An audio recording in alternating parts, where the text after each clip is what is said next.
Hi dear students, welcome to today's class. So in our previous class, we have already learned about the concept of dispersion of light. Once you recall in your mind, what is the meaning of dispersion of light? Dispersion is nothing but what? Here, when a white light passes through the prism can convert that white light into 7 constituent colors. So this concept is called as what? Dispersion of the light. Some of the best examples for the dispersion of a light is formation of the rainbows. So you can easily find out the what 7 constituent colors when a sun rays which falls on the teeny droplets of the water. So that teeny droplets of the water acts like what? Prism. So ಏನಾಗಿರುತ್ತೆ ಅಂದ್ರೆ so ಮಳೆ ಏನು ಬಂದು ಆಮೇಲೆ stop ಆದಾಗ ಏನಾಗಿರುತ್ತೆ the teeny droplets of the water are present on the atmosphere. So when the sun rays so that falls on the what droplets of the water ಅಂದ್ರೆ ಮಳೆಯ ನೀರಿನ ಹನಿಗಳ ಮೇಲೆ ಏನು ಸೂರ್ಯನ ಬೆಳಕು ಹಾಯಿಸಿ ಹೋದಾಗ ಏನಾಗುತ್ತೆ ಆ ಡ್ರಾಪ್ಲೆಟ್ಸ್ ಏನಾಗಿ ಆಕ್ಟ್ ಆಗಿರುತ್ತೆ ಅಂದ್ರೆ ಅಲ್ಲಿ ಪ್ರಿಸಮ್ ಆಗಿ ಆಕ್ಟ್ ಆಗಿರುತ್ತೆ ಅಂದ್ರೆ one of the denser medium ಅಂತ ಹೇಳ್ಬೋದು. ಸೊ ಆ ಪ್ರಿಸಮ್ ಅಂದ್ರೆ ವಾಟರ್ ಡ್ರಾಪ್ಲೆಟ್ಸ್ ಏನಾಗಿ ಕನ್ವರ್ಟ್ ಮಾಡುತ್ತೆ ವೈಟ್ ಲೈಟ್ ಅನ್ನ 7 ಕಾನ್ಸ್ಟಿಟ್ಯೂಯೆಂಟ್ ಕಲರ್ಸ್ ಆಗಿ ಕನ್ವರ್ಟ್ ಮಾಡಿ ನಮಗೆ ಸ್ಕೈ ಅಲ್ಲಿ ವಿಸಿಬಲ್ ಆಗೋದು ಯಾವುದು ರೈನ್ಬೋ ಅಂತ ಕರಿತೀವಿ. ಅಂದ್ರೆ ಕಾಮನಬಿಲ್ಲು ಯಾವ ರೀತಿಯಾಗಿ ಫಾರ್ಮೇಶನ್ ಆಗುತ್ತೆ ಹೌದಾ. So next let us just move forward. The next concept of this lesson is the human eye. So here the eye is one of the sense organs. So eye is what? Our sense organ. ಹೌದಾ. So ಕಣ್ಣುಗಳು. So how many sense organs are there in our body? Totally there are 5 sense organs. ಹೌದಾ. ಈ 5 sense organs ಅಲ್ಲಿ one of the most important sense organ is what? Eye. ಕಣ್ಣು ಅನ್ನೋದು ಕೂಡ ಒಂದು sense organ. So with the help of the eyes so we can see the things which are surrounded by us. ಅಂದ್ರೆ ನಮ್ಮ ಸುತ್ತಮುತ್ತಲಿನ ವಸ್ತುಗಳನ್ನು ನೋಡಲು ನಮಗೆ ಕಣ್ಣು ಬೇಕೇ ಬೇಕು ಹೌದಾ. So how the what ice can see whole world. So what is the working function of the I. So ಯಾವ ರೀತಿಯಾಗಿ ಕಣ್ಣುಗಳು ಅಂದ್ರೆ ನಮಗೆ ನೋಡಲು ಸಹಾಯ ಆಗೈತಿ. So let us learn the working procedure of the human eye. So here human eye is also acts like a what? Camera. So do you know this word? So here our eyes can also act like a camera. Okay, and here so how it acts like a camera? See here the lens which is present in our eyes helps to form the image on the retina.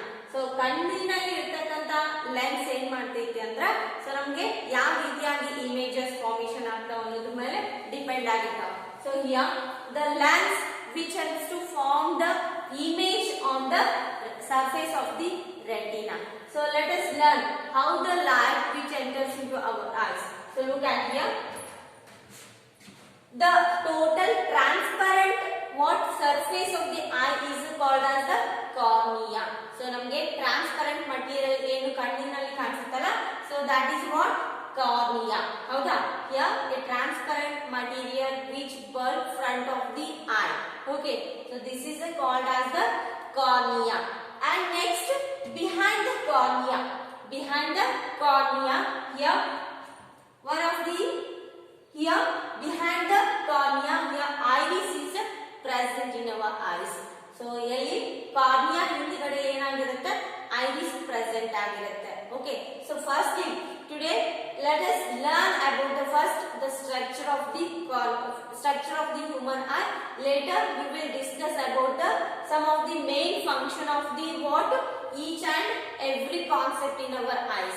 So firstly you just learn about the structure of the eye. ಅಂದ್ರೆ ನಮ್ಮ ಕಣ್ಣಿನ ರಚನೆ ಬಗ್ಗೆ ಈ class ಅಲ್ಲಿ first ತಿಳ್ಕೊಳ್ಳೋಣ. Okay, here this is one of the transparent material which bulb front of the eye is called as the cornea. And behind the cornea we can find the structure of the iris. Iris is a what? Dark muscular structure. Iris ಯಾವ ರೀತಿಯಾಗಿ ಕಾಣಿಸುತ್ತೆ ಅಂದ್ರೆ it looks like what? dark muscular structure. So here the main function of the iris is to what? Which helps to controls the amount of the light which enter into our eyes. So here and here in the iris we can see the small hole that is called as the pupil. So ಇಲ್ಲಿ ಏನಾಗಿರುತ್ತೆ iris ಮಧ್ಯದಲ್ಲಿ ಒಂದು small hole like structure ಕಾಣಿಸುತ್ತೆ, ಅದಕ್ಕೆ ಏನಂತ ಕರಿತೀವಿ? ಪುಪಿಲ್ ಅಂತ ಕರಿತೀವಿ, ಹೌದಾ? So here a transparent bulge material which is found front of the eye is called as the cornea, and behind the cornea we can see the dark muscular structure of the eye is called as the iris, ಹೌದಾ? So ಕಣ್ಣಿನಲ್ಲಿ ಕಪ್ಪು ಇರ್ತಕ್ಕಂತ ಏನು ಭಾಗ ಐತಲ್ಲ ಅದಕ್ಕೆ iris ಅಂತ ಕರಿತೀವಿ. And here in the iris we can see the what small hole, so that hole is called as the pupil, ಹೌದಾ? ಸೊ ಈ pupil ಇಂದ ಏನಾಗುತ್ತೆ? some amount of the light enters into our eyes. ಅಂದ್ರೆ see here the amount of the light which enters into our eyes can be determined by the structure of the iris in our eyes. ಅಂದ್ರೆ so ಎಷ್ಟು ಪ್ರಮಾಣದಲ್ಲಿ ಏನು ಬೆಳಕು ನಮ್ಮ ಕಣ್ಣಿನೊಳಗಡೆ ಹೋಗುತ್ತಲ್ಲ, so ಅದು depend ಆಗಿರೋದು ಯಾವ್ದ್ರ ಮೇಲೆ ಅಂದ್ರೆ ಐರಿಸ್ ನ ಮೇಲೆ ಡಿಪೆಂಡ್ ಆಗಿರುತ್ತೆ, ಹೌದಾ? ಸೊ ಎಷ್ಟು ಪ್ರಮಾಣದಲ್ಲಿ ಅಂದ್ರೆ ನಮ್ಗೆ ಡಾರ್ಕ್ ರೂಮ್ ಅಲ್ಲಿ ಜಾಸ್ತಿ ಲೈಟ್ ಬೇಕಲ್ಲ, ಅಂದ್ರೆ ವಸ್ತುಗಳನ್ನು ನೋಡಲು, ಅವಾಗ ಏನಾಗುತ್ತೆ? ಐರಿಸ್ ಬಿಕಮ್ಸ್ ನಾಟ್ ಕಾಂಟ್ರಾಕ್ಟ್ಸ್, ಅಂದ್ರೆ ಜಾಸ್ತಿ ಹಿಗ್ಗುತ್ತೈತೆ, ಹೌದಾ? ಸೊ ಅಂದ್ರೆ ಸೊ ಜಾಸ್ತಿ ಬೆಳಕು ಪುಪಿಲ್ನ ಮೂಲಕ ಕಣ್ಣೊಳಗೆ ಹೋಗ್ಲಿ ಅಂತ, ಹೌದಾ? ಸೊ ಯಾವಾಗ ಜಾಸ್ತಿ ಬ್ರೈಟ್ ಲೈಟ್ ಅಲ್ಲಿ ಬರ್ತೀವಲ್ಲ, ಸೊ ಅವಾಗ ಏನಾಗುತ್ತೆ? ನಮ್ ಕಣ್ ಫೋಕಸ್ ಆಗುತ್ತಲ್ಲ, ಸೊ ಅಲ್ಲಿ ಏನಾಗುತ್ತೆ? ಐರಿಸ್ ಬಿಕಮ್ಸ್ ಏನು ರಿಲ್ಯಾಕ್ಸ್, ಹೌದಾ? So here some less amount of the light will be enter into the pupil. So after that, so behind the pupil we can find the structure of the lens. So pupil ಹಿಂದ್ಗಡೆ ಏನಾಗುತ್ತೆ? when the light enters through the pupil, okay, here some small structure of the eye is called as what? lens here. So here through the lens, so the light which falls on the retina, ಅಂದ್ರೆ so lens ಮೇಲೆ ಬೀಳ್ತಕ್ಕಂತ ಏನು light ಎಲ್ಲಿಗೆ ಬಂದು ಬೀಳುತ್ತೆ? Retina ಮೇಲೆ ಬಂದು ಬೀಳುತ್ತೆ. So ಇಲ್ಲಿ ಫಾರ್ಮೇಶನ್ ಆದಂತ ಇಮೇಜ್ ಯಾವ ರೀತಿ ಆಗಿರುತ್ತೆ ಅಂದ್ರೆ ನೋಡ್ರಿ, ಸೊ ಕಣ್ಣಿನ ಒಳಗಡೆ ರೆಟಿನಾ ಮೇಲೆ ಬಿದ್ದಂತ ಒಂದು ಪ್ರತಿಬಿಂಬ ಯಾವ ರೀತಿಯಾಗಿ ಫಾರ್ಮೇಶನ್ ಆಗಿರುತ್ತೆ ಅಂದ್ರೆ ರಿಯಲ್ ಅಂಡ್ ಇನ್ವರ್ಟೆಡ್ ಆಗಿರುತ್ತೆ, ಹೌದಾ? ರಿಯಲ್ ಅಂಡ್ ಇನ್ವರ್ಟೆಡ್ ಅಂದ್ರೆ ಸತ್ಯ ಪ್ರತಿಬಿಂಬ ಆಗಿರುತ್ತೆ ಮತ್ತು ಅದು ತಲೆ ಕೆಳಗಾಗಿರುತ್ತೆ. ಸೊ ಅಂದ್ರೆ ಯಾವ ರೀತಿಯಾಗಿ ನಮ್ಮ ಕಣ್ಣಿನ ಮೂಲಕ ಇಮೇಜ್ ಗಳು ಫಾರ್ಮೇಶನ್ ಆಗ್ತಾವ, ಸೊ ಯಾವ ರೀತಿಯಾಗಿ ನಾವು ವಸ್ತುಗಳನ್ನ ನೋಡ್ತೀವಿ ಕಣ್ಣಿನಿಂದ ಅಂದ್ರೆ ಸೊ ಏನು ಬೆಳಕು, ಹೌದಾ? ಸೊ ಬೆಳಕು ಎಲ್ಲಿ ಸಹಾಯದಿಂದ ಏನಾಗುತ್ತೆ? ಸೊ ಕಾರ್ನಿಯಾ ಮೂಲಕ ಎಲ್ಲಿ ಬರುತ್ತೆ? ಸೊ ಐರಿಸ್ ಗೆ ಬಂದು ತಲುಪುತ್ತೆ. ಸೊ ಐರಿಸ್ ನಲ್ಲಿ ಇರ್ತಕ್ಕಂತ ಒಂದು ಸ್ಮಾಲ್ ಹೋಲ್ ಅಂದ್ರೆ ಪುಪಿಲ್ ನ ಮೂಲಕ ಏನ್ ಮಾಡುತ್ತೆ? ಬೆಳಕು ಕಣ್ಣಿನ ಲೆನ್ಸ್ ಗೆ ಬಂದು ರೀಚ್ ಆಗುತ್ತೆ, ಹೌದಾ? ಸೊ ಲೆನ್ಸ್ ನ ಸಹಾಯದಿಂದ ಏನ್ ಮಾಡುತ್ತೆ?